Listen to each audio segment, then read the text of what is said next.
Sebelum kita masuk pada dasarnya kekuatan perasaan, saya ingin menyampaikan beberapa dasar dulu. Bisa dilihat ya di slide yang sudah saya tampilkan. Ini adalah Quran Surat Al-Mulk. Quran Surat Al-Mulk itu surat ke-67 ayat yang pertama. Makanya kan umat Islam banyak sekali ya, kalau lagi susah baca aja Quran Surat Al-Mulk. Betul, kalau lagi susah baca Quran Surat Al-Mulk. Tapi bacanya bukan luarnya saja. Maksud panjang tubuh ini masih diizinkan bernafas, berarti semesta masih akan menggunakan kita sebagai tangannya. Oleh karena itu, mari kita bersyukur atas semua limpahan kasih sayang tanpa batas, bersama-sama memujinya dengan membaca hamdalah. Alhamdulillahirabbil alamin. Mari kita awali proses belajar kita hari ini bersama-sama memohon ridho dan berkah Allah. Semoga Allah meridhoi, memberkahi, dan melimpahkan ilmu yang akan menjadi penolong bagi kita. Seraya menyapa asmanya dengan kelembutan dan cinta dengan membaca basmalah. Bismillahirrahmanirrahim. Saya ingin berbagi pengalaman tentang betapa dahsyatnya kekuatan perasaan. Dan sebelum saya masuk pada topik ini, saya ingin mengingatkan bahwa apapun yang terjadi kepada kita, orang yang didatangkan di sekitar kita, kejadian, peristiwa, semua itu sebetulnya adalah perasaan kita yang telah menariknya. Tapi banyak yang tidak jujur terhadap ini, karena ada konsep yang keliru di alam bawah sadar kita, di mana kita menganggap seakan-akan segala sesuatu yang terjadi itu sumbernya sama, yaitu Tuhan. Padahal Tuhan itu adalah sumber cinta, sumber keindahan, sumber kebaikan, sumber kedamaian, sumber keberlimpahan. Jadi sederhana sebetulnya. Orang yang hidupnya harmonis, berkelimpahan, sehat, waras, apapun yang dia butuhkan selalu ada, itu karena dia sudah mampu menggunakan kekuatan Tuhan dalam dirinya. Dan sebaliknya orang-orang yang hidupnya berantakan, sakit, kekurangan, hubungan sosial terganggu, itu sebetulnya bukan dari Tuhan. Itu berasal dari ketiadaan Tuhan. Loh, memangnya Tuhan pernah tidak ada? Ya tentu saja, Tuhan selalu ada, karena dia meliputi seluruh ruang dan waktu. Tetapi kita ada fase di mana kita merasakan ketidakhadirannya. Oleh karena itu, gelap dengan terang itu bedanya. Kalau gelap itu adalah ketiadaan cahaya, kalau terang itu adalah kehadiran cahaya. Jadi kebaikan itu karena kehadiran Tuhan, sedangkan semua yang sebaliknya itu karena ketidakhadiran Tuhan. Sebetulnya ini gampang membuktikannya. Coba, saat kita berani melakukan sesuatu yang melawan jiwa kita sendiri, kan kita sebetulnya sedang berbohong pada diri sendiri. Dan saat itu kita mengalami ketidakhadiran Tuhan. Memangnya Tuhan pernah meninggalkan tubuh ini? Tentu saja tidak. Tetapi kesadaran kita yang meninggalkan. Nah, kenapa saya sampai memberi judul yang spesifik hari ini? Dahsyatnya kekuatan perasaan. Karena ternyata semua ilmuwan yang bergerak di bidang neuroscience sepakat bahwa kreator kehidupan kita sebenarnya kita sendiri. Jadi Allah itu hanya menunggu proposal dari kita, hanya menunggu usulan dari kita. Jadi Allah itu sang keberadaan, sering disebut Robbil Alamin, sang kehadiran, sang fasilitator, hanya menunggu proposal dari kita. Makanya Allah itu mengatakan, ya Allah itu tergantung kepada dirimu sendiri. Hidupmu mau seperti apa, sebetulnya itu diawali dari diri kita.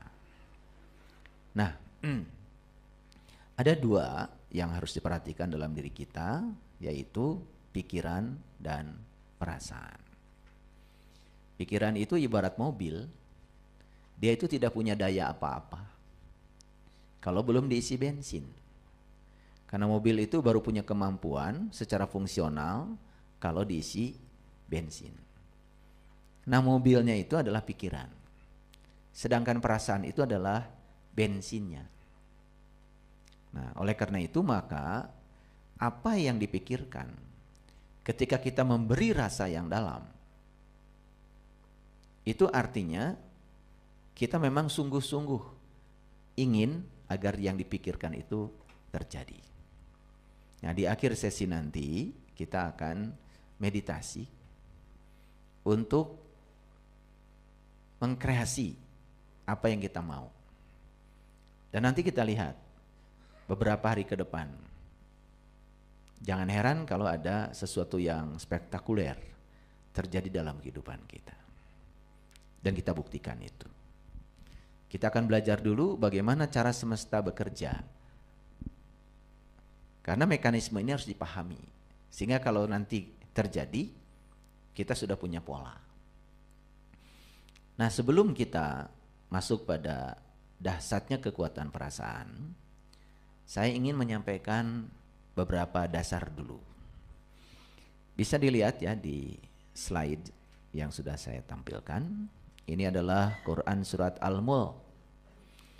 Quran Surat Al-Mulk itu surat ke-67 ayat yang pertama.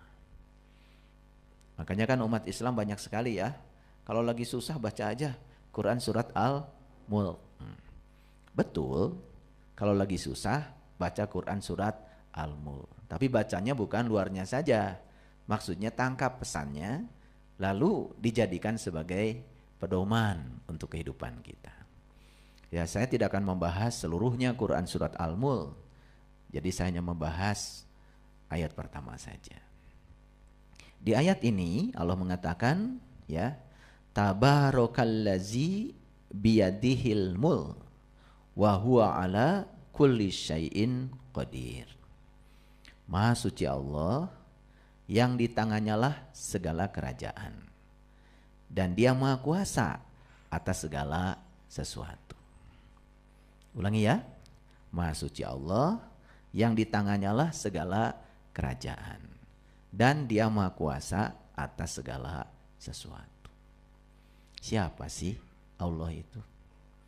Apa sih Allah itu? Karena kita selama ini kalau berbicara tentang Allah, bicara tentang Tuhan, itu pasti dengan pertanyaan siapa.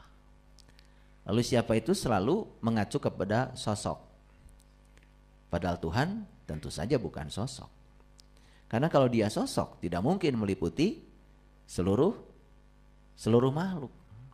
Bagaimana Dia ya Maha Kuasa atas segala sesuatu kalau Dia adalah sosok? Seperti kita nih, kita kan sosok, tangan kita terbatas, kita tidak bisa menguasai segala sesuatu. Begitu saya sedang ada di tempat ini, saya meninggalkan rumah saya juga sudah tidak punya kuasa dengan rumah saya. Jadi yang disebut dengan Maha Kuasa itu berarti Dia sangat menguasai yang dikuasainya. Ya, kalau kita ini boro-boro menguasai sesuatu yang di luar diri kita, kadang-kadang menguasai diri kita saja nggak sanggup. Coba menguasai pikiran dan perasaan kita saja sudah nggak sanggup. Ya, nah kapan kita nggak sanggup? Ketika kita tidak merasakan kehadirannya. Tapi kalau kita sadar bahwa sebetulnya diri sejati kita itu hakikatnya adalah Dia. Ulangi, kalau kita sadar bahwa diri sejati kita hakikatnya adalah Dia, kan sebetulnya yang membuat kita berdaya itu karena Dia pernah meniupkan ruhku, bukan ruhmu. Jadi sebetulnya yang ada dalam diri kita itu ruhku. Kalau ruhku berarti kan ruh Dia. Artinya bagian dari diri Dia yang ada dalam diri kita. Nah, kalau Dia yang meliputi semesta raya ini maha kuasa, berarti sesungguhnya sifat yang mewakili kita pun yang sedang ada dalam diri kita juga maha kuasa. Nah, kalau kita mampu menggunakan Dia yang ada dalam diri kita ini, maka kita juga akan ketibanan sifat itu. Harusnya kita punya kemampuan untuk mengendalikan diri kita, karena kita sebetulnya hakikatnya adalah Dia. Paham ya? Oke. Itu ayat yang saya sampaikan sebagai dasar. Lalu yang kedua, kita sering mendengar ayat ini. Quran surat Al-Fussilat, surat ke-41 ayat 53. Sanurihim ayatina fil afaq wa fi anfusihim hatta yatabayyana lahum annahul haq. Awalam yakfi bi rabbika annahu ala kulli syai'in syahid. Kami akan memperlihatkan kepada mereka tanda-tanda kami di segala ufuk. Ufuk itu wilayah, di segala ruang dan waktu. Dan pada diri mereka sendiri. Hingga jelas bagi mereka kebenaran itu. Ya, tidakkah cukup bahwa sesungguhnya Tuhanmu menjadi saksi atas segala sesuatu. Jadi Tuhan itu menyatakan bahwa Dia itu meliputi segala ufuk. Dan Dia juga meliputi dirimu sendiri. Jadi Tuhan itu bukan sekedar meliputi segala ufuk, tapi juga meliputi diri kita sendiri. Jadi ayat ini memberikan informasi, berarti diri kita diliputi oleh Dia. Kalau kita sadar bahwa diri kita diliputi oleh Dia, bahkan diri kita yang sebenarnya sesungguhnya adalah Dia sendiri, karena sebetulnya kita yang tidak ada. Makanya ketika Dia ada, maka kita yang tidak ada. Ketika kita merasa ada, Dia yang tidak ada. Gitu. Nah, oleh karena itu maka kita tidak akan bisa menemukan kebenaran tentang Dia yang meliputi diri kita kalau kita tidak mengenali siapa diri kita. Makanya kembali lagi, sumber pengetahuan utama yang harus kita ketahui dalam kehidupan ini adalah pengetahuan tentang siapa diri kita. Karena kalau kita tidak tahu siapa diri kita, kita juga tidak akan tahu siapa Tuhan kita. Makanya Nabi Muhammad jelas-jelas mengatakan, man arofa nafsahu faqad arofa rabbahu. Siapa yang kenal dirinya, maka dia akan kenal Tuhannya. Jadi pengetahuan tentang diri ini menjadi pengetahuan utama dan pertama yang harus diketahui oleh kebanyakan orang. Tidakkah cukup bahwa sesungguhnya Tuhanmu menjadi saksi atas segala sesuatu? Kan saya sering mengatakan, Dia itu maha hidup, maha hidup. Dia itu suka tidur? Tidak. Dia itu suka terkantuk? Tidak. Kata siapa? Ya kata Dia sendiri. Karena Dia yang mengatakan, Allahu la ilaha illa huwal hayyul qayyum. La ta'khuduhu sinatu wala naum. Dia berdiri tegak, tidak bergantung pada siapapun, tidak bergantung pada apapun, tidak pernah tertidur, tidak pernah terkantuk. Nah, bukti bahwa Dia tidak pernah tidur dan terkantuk, yang paling gampang adalah nafas kita. Saat kita sedang tidur, maka mata kita tertidur, telinga kita tertidur, mulut kita tertidur, tapi napas kita nggak ikut tidur. Apa sih tidur itu? Tidur itu sebetulnya istirahatnya pikiran.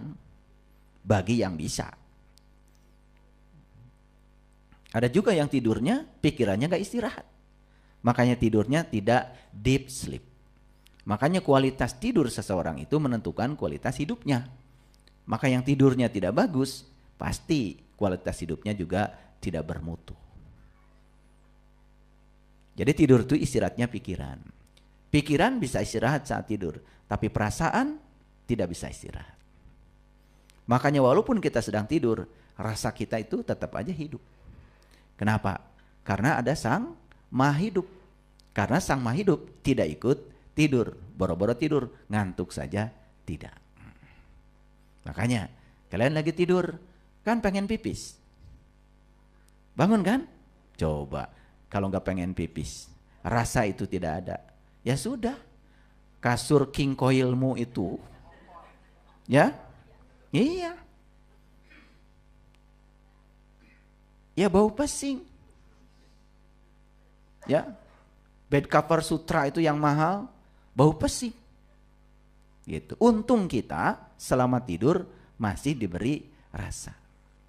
Nah, rasa itu siapa sebetulnya? Siapa pemilik rasa? Tadi makan ya? Makan. Makan apa tadi? Bakso. Kok tahu itu bakso? Tahu rasanya bakso? Tahu. Bisa merasakan rasanya? Bisa. Siapa sih yang merasakan bakso? Kita sampai tidak sadar bahwa sebetulnya yang merasakan dia, yang dirasakan juga dia. Tadi di bakso ada asin-asinnya enggak? Ada. Kelihatan asin? Enggak kelihatan. Yang dimasukkan ke bakso itu garam. Tapi yang dirasakan kok asin?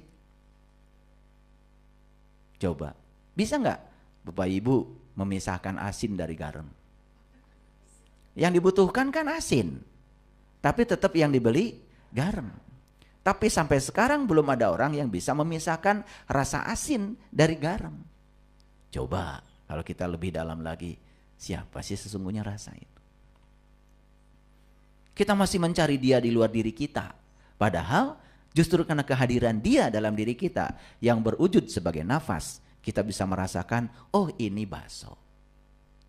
Begitu kita kelebihan ngasih cabai, rasa juga bilang, duh pedes, kan gitu. Betul nggak? Coba, hebat kan? Nah yang gitu saja sampai kita tidak merasakannya. Karena kita hidup dalam keadaan tidak berkesadaran. Yuk sekarang kita akan masuk lebih dalam. Jadi dia itu bukan sekedar meliputi segala ufuk, tapi meliputi dirimu sendiri. Nah kalau kita diliputi oleh dia, berarti dia yang meliputi alam semesta kan sifatnya sama dengan dia yang meliputi diri kita sendiri. Harusnya kalau kita bisa menggunakan kekuatan dia di dalam diri kita, harusnya hidup kita menakjubkan. Makanya kita akan menggunakan sekarang kekuatan rasa itu untuk mengkreasi kehidupan kita.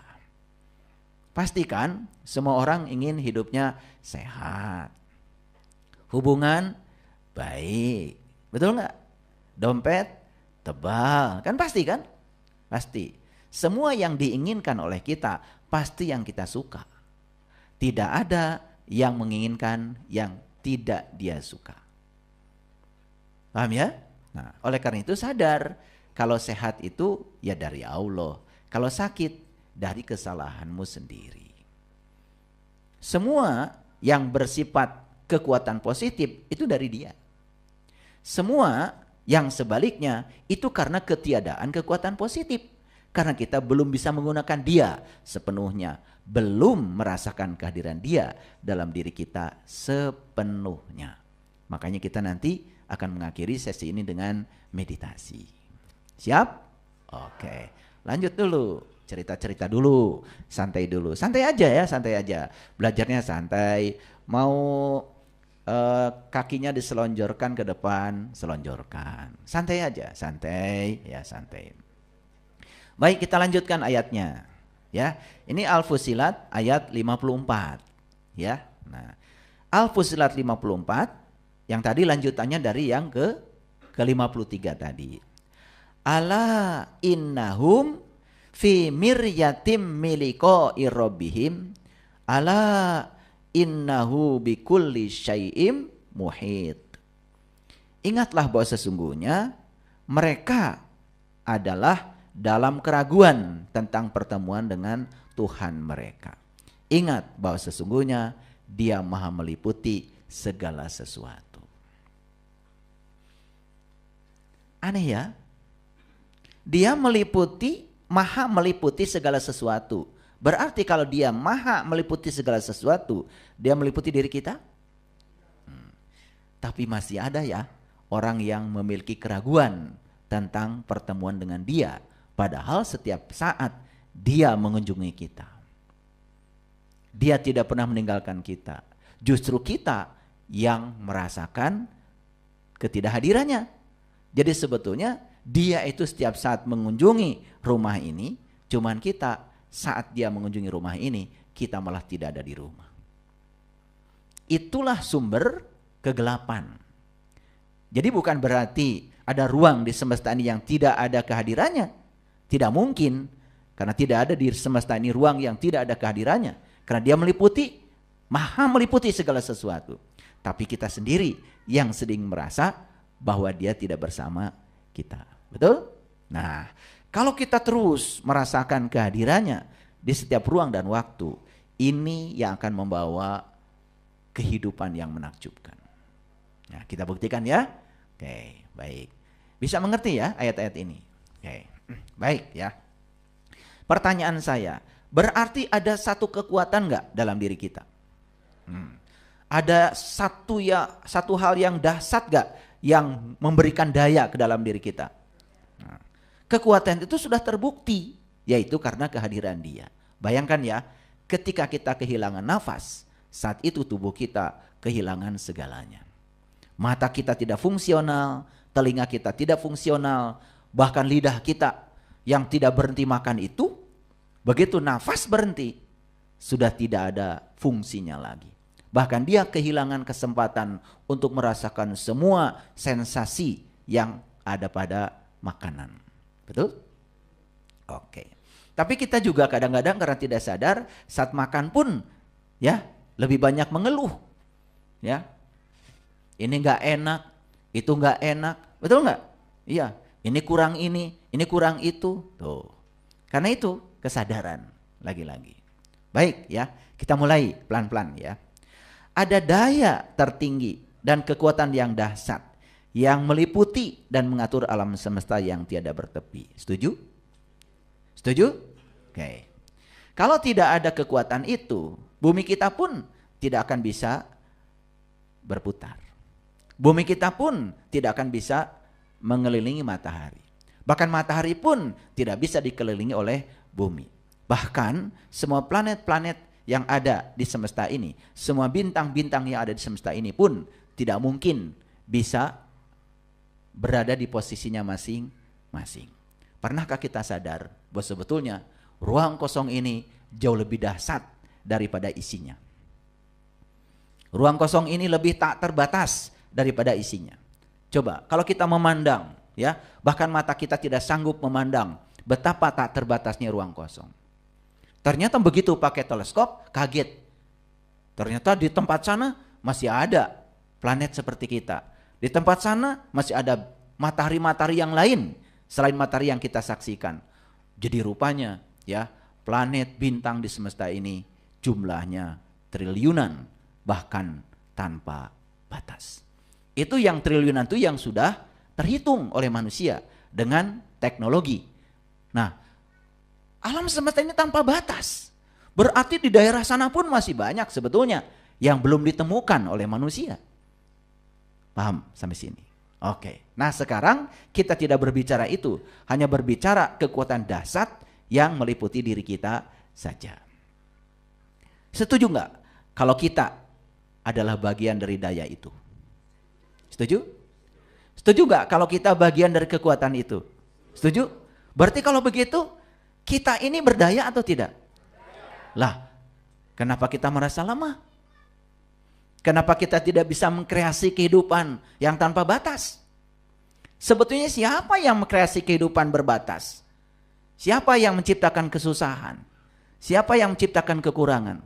Semua adalah batas-batas yang diciptakan oleh kita sendiri karena kita tidak menyadari daya ini. Jadi tugas kita sekarang adalah kita harus menemukan cara untuk dapat mendapatkan kehidupan yang menakjubkan dengan cara mempergunakan daya itu. Setuju? Oke. Pelan-pelan ya, ngajinya pelan-pelan. Ini kecepatannya hanya 2 km per jam. Ya, ada daya yang sangat dahsyat. Bagi orang yang berkesadaran, dahsyatnya daya itu sudah terasa. Karena dia juga tidak mungkin bisa melangkahkan kakinya tanpa daya itu. Bahkan untuk mengangkat tangan pun tidak mungkin tanpa daya itu. Betul? Nah, tapi kalau hidup cuma mengangkat kaki, mengangkat tangan, kan gak seru hidup. Betul gak? Karena banyak yang harus kita kerjakan dalam kehidupan ini. Kita harus mengkreasi kehidupan.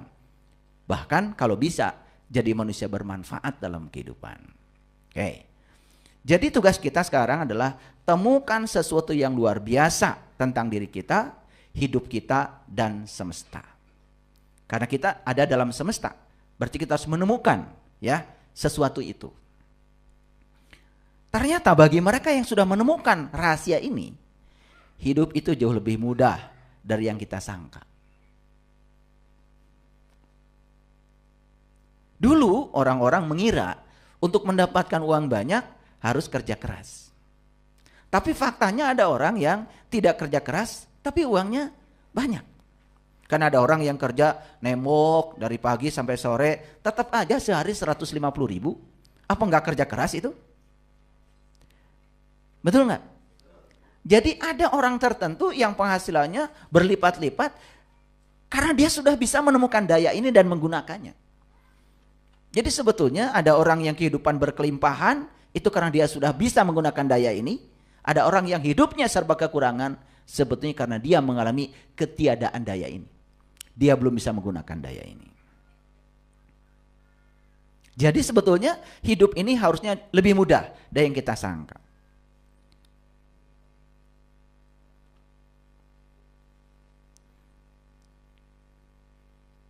Siapapun yang sudah menemukan daya itu, maka dia hanya tinggal menunggu keajaiban dari hidup. Kapan? Saat ini. Cuman memang daya ini tidak bisa diungkapkan dengan kata-kata. Namun daya itu nyata. Ada. Ada kan? Coba angkat tangannya. Tuh. Kok tangan bisa terangkat ya? Kenapa?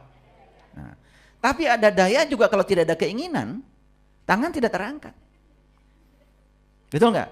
Karena ada keinginan dulu, ada keinginan mengangkat tangan, lalu daya bekerja. Jadi sebetulnya asal punya keinginan, daya bekerja. Coba sekarang angkat tangan lalu putar-putar tangannya. Loh kok bisa muter tangannya? Nah, karena ada daya di sini dan ada keinginan ingin memutarkan tangan. Jadi rupanya daya itu baru bekerja kalau ada keinginan. Nah kenapa sih cuman ingin muter-muter tangan aja? Betul nggak? Gitu. Coba sekarang ya, ambil uangnya yang ada di dompet, ambil. Ambil. Keluarkan aja. Nggak akan diminta sama saya. Keluarkan aja. Loh, kok tangan bisa mengeluarkan uang? Kenapa? Karena ada keinginan. Jadi sebetulnya asal punya keinginan, daya bekerja. Tapi sadar nggak kita selama ini bahwa sebetulnya keinginan kita itu tercapai karena ada daya yang hebat dalam diri kita.